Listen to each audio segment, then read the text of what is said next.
hao, it's RJ with Tai Chi for you. So here we go with lesson number 2. So we'll start with our mountain climbing stance.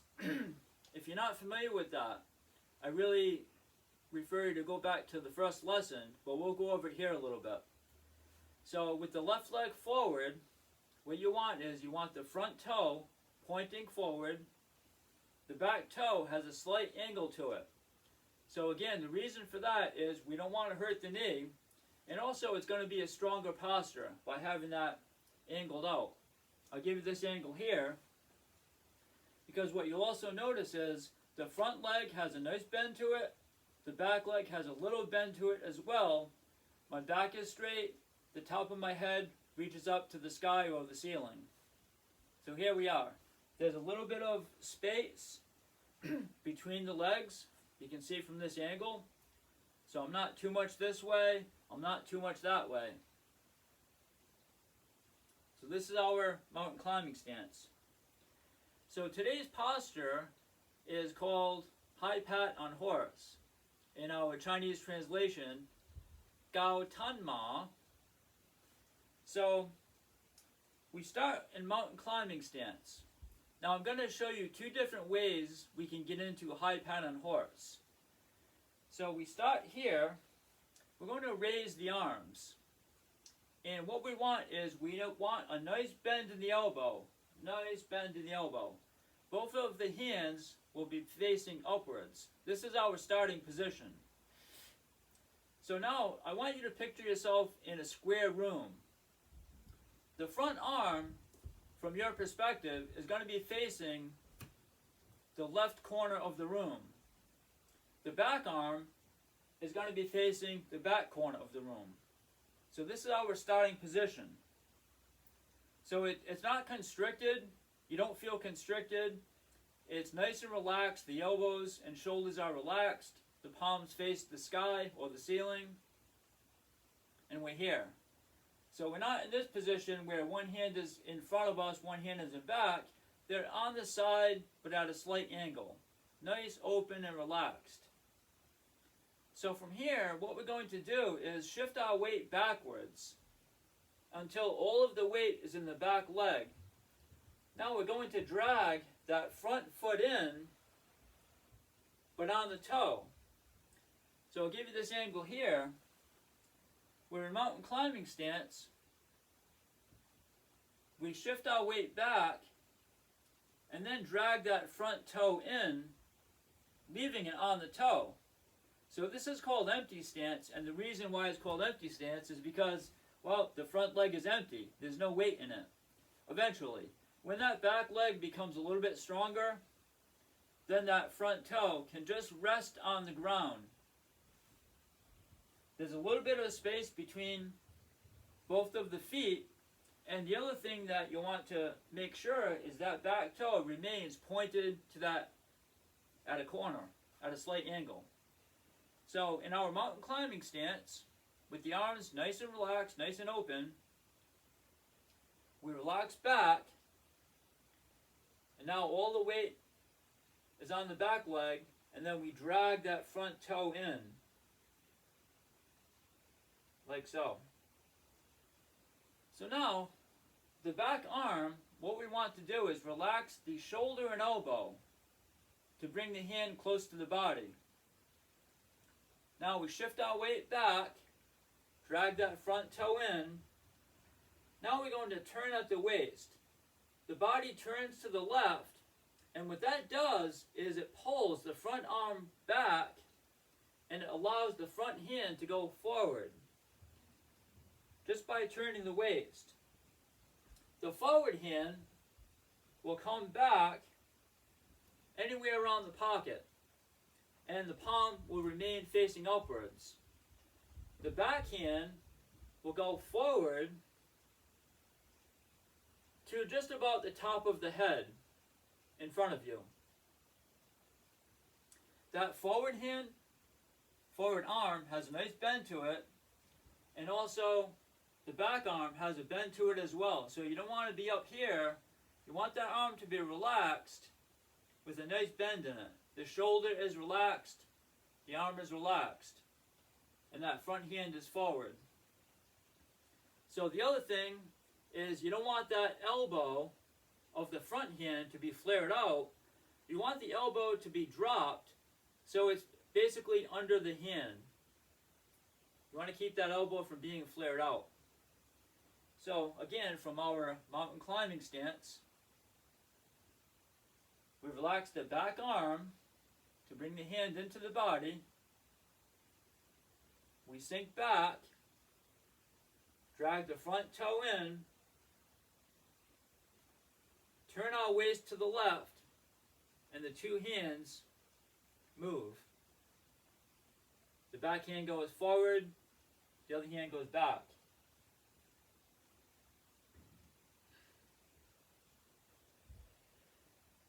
So we start with mountain climbing stance. Relax the back arm at the shoulder and elbow.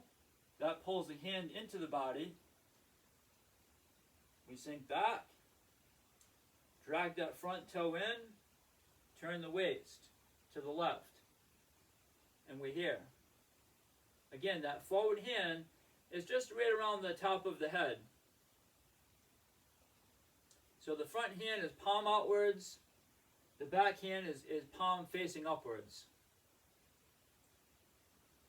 So again, for mountain climbing stance, relax the back arm, sink back, drag that front toe in, and turn the body. So eventually what you want is you want the whole body to move at the same time. So here we're breaking stuff down, but eventually what you want is we go from here, and as I sink back, everything moves.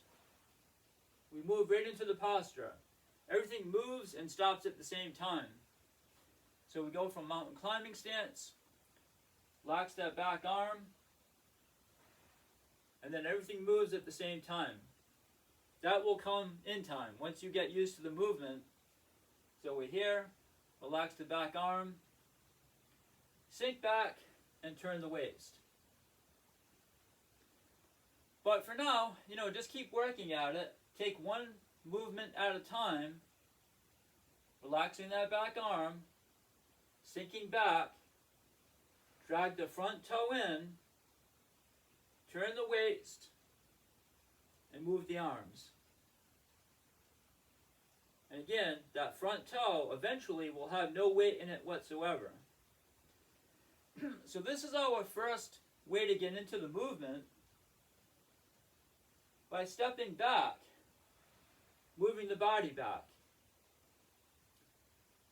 So our next way to get into this is we're actually going to be stepping. So here, we've been just dragging that front toe back.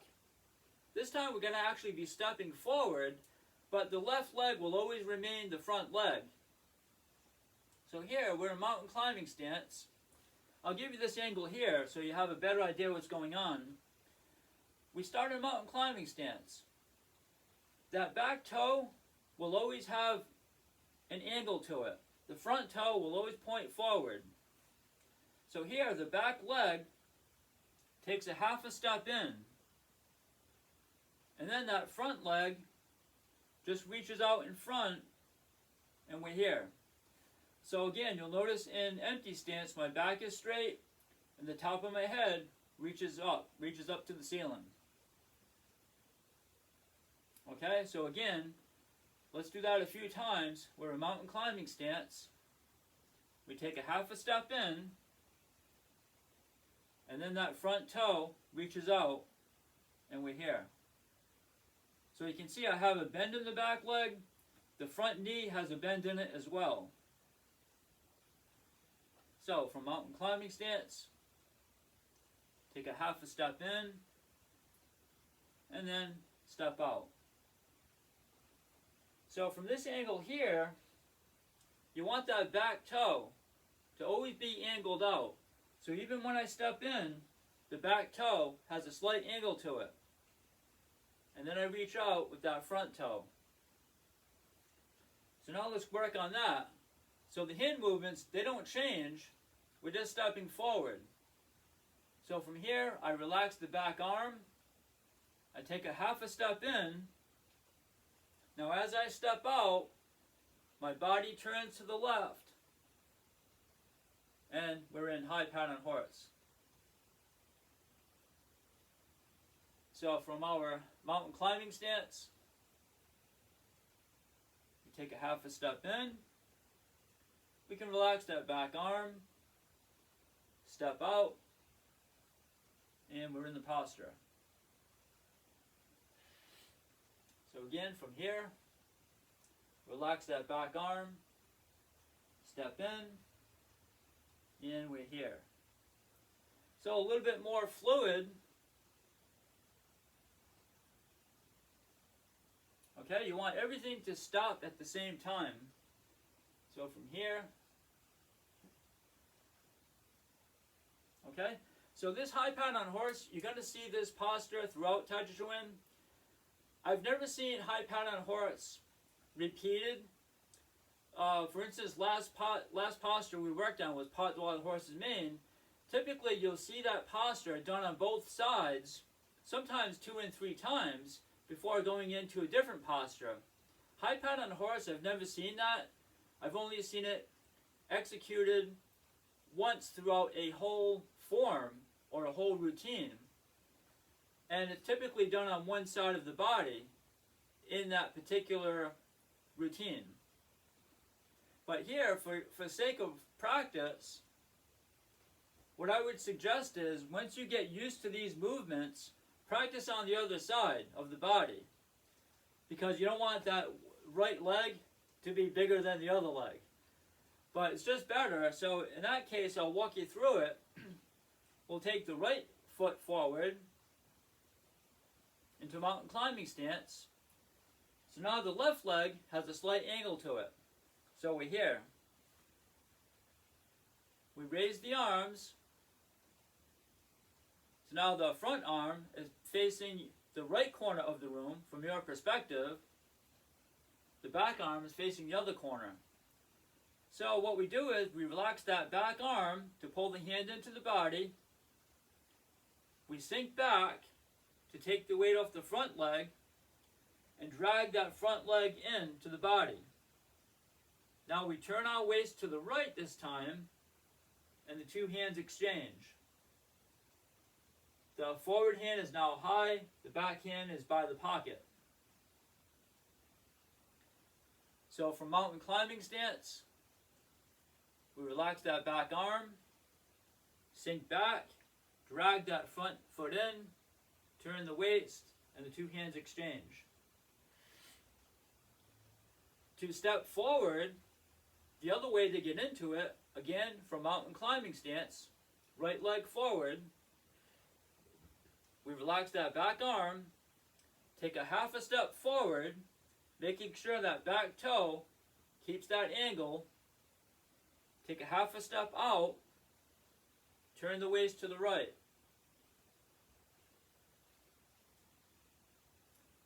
So from mountain climbing stance, relax that back arm, take a half a step in, all the weight gets transferred to the back leg so you can step out with the front leg, turn the waist, and we're here. So again, that's high pat on horse, 2 different ways to get into it. If you like these videos, please subscribe to them. And that's it for today's lesson. Keep an eye out.